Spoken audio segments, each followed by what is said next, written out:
প্রমাণ হবে না। বিশিষ্ট বক্তা আবু তাহা আদনান কি বলে শুনুন।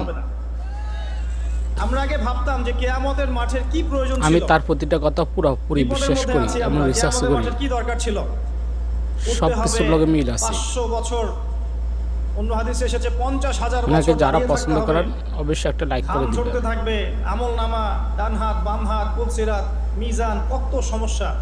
কি প্রয়োজন ছিল কিয়ামতের মাঠের?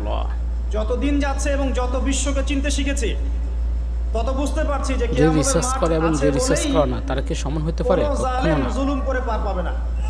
রিসার্চকারী এবং ভাগ্য ভালো যে সব দিকে কিয়ামতের দক্ষ মাঠটা হতে পারে আছে। এবং আল্লাহ তাআলা তার জ্ঞান বৃদ্ধি করে এই দেন। কারণেই কোনো মাজলুমের আল্লাহ অধিকার তাআলার খর্ব হবে না ইনশাআল্লাহ। কোরআনে অনেক প্রমাণ আছে। সবকিছুর ফয়সালা দুনিয়াতে হবে না, আপনি সবকিছু দুনিয়াতে ডিল করতে পারবেন। যাই হোক, সূরা হাক্কার মধ্যে বলা আছে 8 জন ফেরেশতা আরশে আজিম টেনে নিয়ে আসবে কিয়ামতের মাঠে।